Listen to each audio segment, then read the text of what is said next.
ಪಾಂಡವರ ವನವಾಸದ ಸಮಯದಲ್ಲಿ ಒಂದು ದಿನ ಒಬ್ಬ ಬ್ರಾಹ್ಮಣನು ಅವರ ಬಳಿಗೆ ಬಂದನು. ಯಜ್ಞ ಮಾಡಲು ಬೇಕಾದ ಅರಣಿಯನ್ನು ಜಿಂಕೆ ಕಚ್ಚಿಕೊಂಡು ಓಡಿತ್ತು. ಅದನ್ನು ತರಲು ಬ್ರಾಹ್ಮಣನು ವಿನಂತಿಸಿದನು. ಧರ್ಮ ಮತ್ತು ಬ್ರಾಹ್ಮಣರಿಗೆ ಸಹಾಯ ಮಾಡುವುದು ಕ್ಷತ್ರಿಯರ ಕರ್ತವ್ಯ ಎಂದು ಯುಧಿಷ್ಠಿರನು ಹೇಳಿದನು.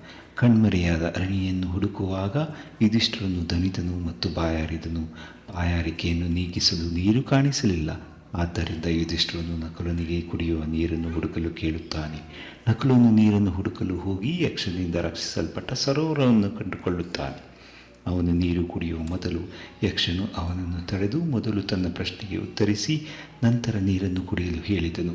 ಆದರೆ ನಕುಲನು ನಿರ್ಲಕ್ಷಿಸಿ ನೀರು ಕುಡಿದನು. ಆದ್ದರಿಂದ ಯಕ್ಷನು ಆ ಅವಿಧೇಯತೆಗಾಗಿ ಅವನನ್ನು ನಿರ್ಜೀವನನ್ನಾಗಿ ಮಾಡಿದನು. ನಕುಲನು ಹಿಂದಿರುಗದಿದ್ದಾಗ ಸಹದೇವ, ಅರ್ಜುನ ಮತ್ತು ಭೀಮ ಎಲ್ಲರೂ ಒಬ್ಬೊಬ್ಬರಾಗಿ ಸರೋವರಕ್ಕೆ ಬಂದರು. ಆದರೆ ಅವರೂ ಸಹ ಯಕ್ಷನಿಗೆ ಅವಿಧೇಯರಾಗಿ ನಿರ್ಜೀವರಾದರು. ಚಿಂತೆಗೀಡಾದ ಯುಧಿಷ್ಠಿರನು ಎಲ್ಲ ಸಹೋದರರನ್ನು ಹುಡುಕುತ್ತಾ ಸರೋವರದ ಬಳಿಗೆ ತಲುಪಿದನು. ತನ್ನ ಸಹೋದರರೆಲ್ಲರೂ ನಿರ್ಜೀವರಾಗಿರುವುದನ್ನು ನೋಡಿ ಯುಧಿಷ್ಠಿರನ ಹೃದಯವು ಹೊಡೆದು ಹೋಯಿತು. ಅವರ ಸಾವಿನಿಂದ ಅವನು ದುಃಖಿತನಾದನು. ದಣಿದ ಯುಧಿಷ್ಠಿರನು ನೀರು ಕುಡಿಯಲು ಹೋದನು. ನಿಲ್ಲು ಧರ್ಮರಾಜ, ಈ ಸರೋವರ ನನಗೆ ಸೇರಿದ್ದು. ನೀರು ಕುಡಿಯುವ ಮೊದಲು ನನ್ನ ಪ್ರಶ್ನೆಗಳಿಗೆ ಉತ್ತರಿಸು. ಇಲ್ಲದಿದ್ದರೆ ನೀನು ಸಹ ನಿನ್ನ ಮೂರ್ಖ ತಮ್ಮಂದಿರಂತೆ ಮೃತ್ಯು ಹೊಂದುವೆ. ಓ, ನನ್ನ ತಮ್ಮಂದಿರ ಸಾವಿಗೆ ನೀವೇ ಕಾರಣವೇ? ಅಯ್ಯೋ ವಿಧಿಯೇ, ಇದೇನೋ ಅನ್ಯಾಯ! ಪರಮ ಪಾರಮಿಕರಾದ ನನ್ನ ತಮ್ಮಂದಿರಿಗೆ ಈ ಸ್ಥಿತಿಯೇ? ನಿರ್ಣಯಿಸೆಂದು ತೆಗೆದುಕೊಳ್ಳಲು ನನಗೆ ಇಷ್ಟವಿಲ್ಲ. ದಯವಿಟ್ಟು ಪ್ರಶ್ನೆಗಳನ್ನು ಕೇಳಿ. ನಾನು ನನ್ನ ಜ್ಞಾನ ಮತ್ತು ಸಾಮ್ಯತೆಯಿಂದ ಉತ್ತರಿಸಲು ಪ್ರಯತ್ನಿಸುತ್ತೇನೆ. ಆದರೆ ನೀವು ಯಾರು? ದಯವಿಟ್ಟು ನಿಮ್ಮ ನಿಜವಾದ ಗುರುತನ್ನು ಬಹಿರಂಗಪಡಿಸಿ. ನಾನು ಯಕ್ಷರಾಜ, ಆಕಾಶಜೀವಿ. ಇವು ನನ್ನ ಪ್ರಶ್ನೆಗಳು. ನಾನು ಎಂದರೆ ಯಾರು? ನಾನು ಎಂದರೆ ಆತ್ಮವೇ ಹೊರತು ದೇಹವಲ್ಲ. ಜೀವನದ ಉದ್ದೇಶವೇನು? ಮೋಕ್ಷವನ್ನು ಪಡೆಯುವುದೇ ಜೀವನದ ಉದ್ದೇಶ. ಹುಟ್ಟಲು ಕಾರಣವೇನು? ಅತೃಪ್ತ ಆಸೆಗಳೇ ಹುಟ್ಟಲು ಕಾರಣ. ಹುಟ್ಟು ಸಾವಿನ ಬಂಧನದಿಂದ ಹೇಗೆ ಮುಕ್ತರಾಗುವುದು? ನಿರೀಕ್ಷೆ ಇಲ್ಲದೆ ನೈತಿಕ ತತ್ವಗಳಿಂದ ಜೀವನ ನಡೆಸುವುದರಿಂದ ಮುಕ್ತರಾಗಬಹುದು. ಭೂಮಿಗಿಂತ ಭಾರವಾದದ್ದು ಯಾವುದು? ತಾಯಿಯ ಪ್ರೀತಿ. ಆಕಾಶಕ್ಕಿಂತ ಉನ್ನತವಾದದ್ದು ಯಾವುದು? ತಂದೆಯ ರಕ್ಷಣೆ. ಭಲೆ ಭಲೆ, ಸರಿಯಾದ ಉತ್ತರಗಳು. ಇನ್ನಷ್ಟು ಪ್ರಶ್ನೆಗಳು. ಒಬ್ಬ ವ್ಯಕ್ತಿಯನ್ನು ಯಾವಾಗಲೂ ಕಾಡುವ ವಿಷಯ ಯಾವುದು? ಚಿಂತೆಗಳು. ಗಾಳಿಗಿಂತ ವೇಗವಾಗಿ ಚಲಿಸುವುದು ಯಾವುದು? ನಮ್ಮ ಮನಸ್ಸು. ಒಬ್ಬನ ಗುರುತು ಯಾರು? ಅವನ ಮಕ್ಕಳೇ ಒಬ್ಬನ ಗುರುತು. ಗೃಹಸ್ಥನ ಸ್ನೇಹಿತ ಯಾರು? ಪತ್ನಿಯೇ ಗೃಹಸ್ಥನ ಸ್ನೇಹಿತ. ರೋಗಿಯ ಸ್ನೇಹಿತ ಯಾರು? ವೈದ್ಯನೇ ರೋಗಿಯ ಸ್ನೇಹಿತ. ಸಾವಿನ ಸಮೀಪದಲ್ಲಿರುವ ಮನುಷ್ಯನು ಏನನ್ನು ಮಾಡಬೇಕು? ದಾನವನ್ನು ಮಾಡಬೇಕು. ಮಹಾಪುರುಷನ ಉತ್ತಮ ಧರ್ಮ ಯಾವುದು? ಅಹಿಂಸೆಯನ್ನು ಅನುಸರಿಸುವುದು. ಜನರ ಜೀವನದಲ್ಲಿ ಏನನ್ನು ಹುಡುಕುತ್ತಾರೆ? ಸಂತೋಷವನ್ನು ಹುಡುಕುತ್ತಾರೆ. ನಿಜವಾದ ಸಂಪತ್ತು ಯಾವುದು? ಆರೋಗ್ಯವೇ ನಿಜವಾದ ಸಂಪತ್ತು. ಗುಣಪಡಿಸಲಾಗದ ರೋಗ ಯಾವುದು? ದುರಾಸೆ. ಮನುಷ್ಯನ ಶತ್ರು ಯಾರು? ಕೋಪವೇ ಮನುಷ್ಯನ ಶತ್ರು. ದುಷ್ಟತನ ಎಂದರೇನು? ಇದರ ಬಗ್ಗೆ ಕೆಟ್ಟದಾಗಿ ಮಾತನಾಡುವುದೇ ದುಷ್ಟತನ. ವಿಷ ಎಂದರೇನು? ಕಾಮವೇ ವಿಷ. ಯಾವುದು ತಾತ್ಕಾಲಿಕ? ಯೌವನ, ಸಂಪತ್ತು ಮತ್ತು ಜೀವನವೇ ತಾತ್ಕಾಲಿಕ. ದುರಾದೃಷ್ಟಕ್ಕೆ ಕಾರಣವೇನು? ಹೆಮ್ಮೆ ಮತ್ತು ಅಹಂಕಾರವೇ ಕಾರಣ. ಮನುಷ್ಯನಿಗೆ ಅತ್ಯಂತ ಕಷ್ಟಕರವಾದ ಕೆಲಸ ಯಾವುದು? ಮನಸ್ಸನ್ನು ನಿಯಂತ್ರಿಸುವುದು. ಅಂತಿಮ ಜ್ಞಾನ ಯಾವುದು? ಧರ್ಮಗ್ರಂಥಗಳ ಜ್ಞಾನವೇ ಅಂತಿಮ ಜ್ಞಾನ. ಅತ್ಯುನ್ನತ ಸಂತೋಷ ಯಾವುದು? ಸಂತೃಪ್ತಿಯೇ ಅತ್ಯುನ್ನತ ಸಂತೋಷ. ಯಾವುದನ್ನು ಬಿಟ್ಟುಕೊಡುವ ಮೂಲಕ ಮನುಷ್ಯನು ಶ್ರೀಮಂತನಾಗುತ್ತಾನೆ?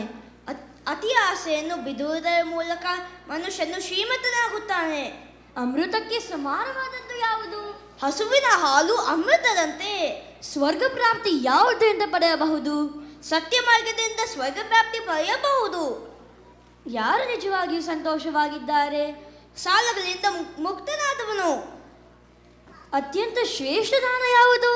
ವಿದ್ಯಾದಾನ ಎಲ್ಲ ದಾನಕ್ಕಿಂತ ಉತ್ತಮವಾದದ್ದು. ಹಣ ಸಂಪಾದಿಸುವುದು ಹೇಗೆ? ಕಠಿಣ ಪರಿಶ್ರಮದಿಂದ ಹಣ ಸಂಪಾದಿಸಬಹುದು. ಅಜ್ಞಾನ ಎಂದರೇನು? ನಿಮ್ಮ ಕರ್ತವ್ಯಗಳ ಬಗ್ಗೆ ಅರಿವಿಲ್ಲದೆ ಇರೋದೇ ಅಜ್ಞಾನ. ಅತ್ಯಂತ ಆಶ್ಚರ್ಯಕರವಾದ ವಿಷಯ ಯಾವುದು? ಅತ್ಯಂತ ಆಶ್ಚರ್ಯಕ ವಿಷಯವೇನೆಂದರೆ ಪ್ರತಿದಿನ ಅನೇಕರು ನಮ್ಮ ಮುಂದೆ ಸಾಯುತ್ತಾರೆ. ಆದರೆ ಅಮರರಾಗಬೇಕೆಂಬ ನಮ್ಮ ಬಯಕೆ ಇನ್ನೂ ಉಳಿದಿದೆ. ಜೀವನದಲ್ಲಿ ಅನುಸರಿಸಬೇಕಾದ ನಿಜವಾದ ಮಾರ್ಗ ಯಾವುದು? ಶುದ್ಧ ಭಕ್ತರ ಹೆಜ್ಜೆಗಳನ್ನು ಅನುಸರಿಸುವುದೇ ಅತ್ಯುತ್ತಮ ಮಾರ್ಗ. ನಿನ್ನ ಉತ್ತರಗಳಿಂದ ನನಗೆ ಸಂತೋಷವಾಗಿದೆ. ನಿನ್ನ ಸಹೋದರರಲ್ಲಿ ಯಾವ ಒಬ್ಬನನ್ನು ಮತ್ತೆ ಬದುಕಿಸಲು ಬಯಸುತ್ತೀಯ? ಬಯಸುತ್ತೀಯಾ? ಧನ್ಯನಾದೆ. ನನ್ನ ನಕ್ಕಲನ್ನು ಬದುಕಿಸಲು ಬಯಸುತ್ತೇನೆ. ನಿನ್ನ ಆಯ್ಕೆ ಆಶ್ಚರ್ಯಕರವಾಗಿದೆ. ನೀನು ನಿನ್ನ ಮಲ ಸಹೋದರ ನಕುಲನನ್ನು ಬದುಕಿಸಲು ಏಕೆ ಬಯಸುತ್ತೀಯಾ? ಓ ಯಕ್ಷರಾಜ, ನನ್ನ ಸ್ವಂತ ಸಹೋದರರು ಮತ್ತು ನನ್ನ ಮಲ ಸಹೋದರರ ನಡುವೆ ನಾನು ಯಾವುದೇ ವ್ಯತ್ಯಾಸವನ್ನು ಮಾಡುವುದಿಲ್ಲ. ನನಗೆ ಕುಂತಿ ಮತ್ತು ಮಾಧುರಿ ಇಬ್ಬರು ತಾಯಿಯಂದಿರು. ತಾಯಿ ಕುಂತಿಗಾಗಿ ನಾನು ಜೀವಂತವಾಗಿದ್ದೇನೆ. ಆದುದರಿಂದ ತಾಯಿ ಮಾಧುರಿಗಾಗಿ ಕನಿಷ್ಠ ಒಬ್ಬ ಪುತ್ರನನ್ನು ಜೀವಂತವಾಗಿರಿಸಲು ನಾನು ಬಯಸುತ್ತೇನೆ. ಭಲೇ ಧರ್ಮರಾಜ, ಭಲೇ.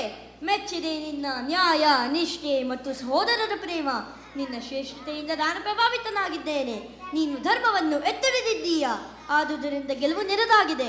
ನಾನು ಈಗ ನಿನ್ನ 4 ಸಹೋದರಿಗೆ ಜೀವ ತುಂಬುತ್ತೇನೆ. ಯುಧಿಷ್ಠಿರ, ಈಗ ನಾನು ನನ್ನ ನಿಜವಾದ ಗುರುತನ್ನು ಬಹಿರಂಗಪಡಿಸುತ್ತೇನೆ. ನಾನು ಯಕ್ಷನಲ್ಲ, ಆದರೆ ನಾನು ನಿನ್ನ ತಂದೆ ಯಮಧರ್ಮ. ನಾನೇ ಜಿಗಿವೇಶ ಧರಿಸಿದ್ದೆ. ನಿನ್ನನ್ನು ಪರೀಕ್ಷೆ ಮಾಡಲು ಬಂದಿದ್ದೇನೆ. ಧನ್ಯನಾದೆ ತಂದೆ, ಧನ್ಯನಾದೆ. ನಿಮ್ಮ ದರ್ಶನದಿಂದ ನನ್ನ ಜೀವನ ಪಾವನವಾಯಿತು. ತೃಪ್ತನಾದೆ ಮಗನೇ, ತೃಪ್ತನಾದೆ. ನಿನ್ನ ಹೆಸರಿನಂತೆ ನೀನು ಧರ್ಮರಾಜನೇ. ನಾನು ನಿನಗೆ 2 ವರಗಳನ್ನು ನೀಡುತ್ತೇನೆ.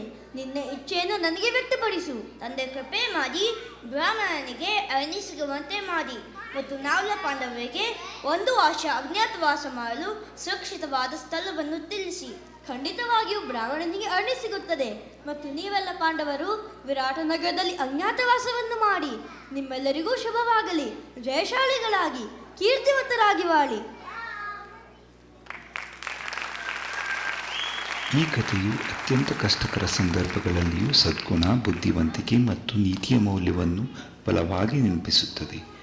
ಧರ್ಮವನ್ನು ಕೊಂದರೆ ಅದು ಅವನನ್ನು ಕೊಲ್ಲುತ್ತದೆ, ಆದರೆ ಧರ್ಮವನ್ನು ರಕ್ಷಿಸಿದರೆ ಅದು ಅವನನ್ನು ರಕ್ಷಿಸುತ್ತದೆ.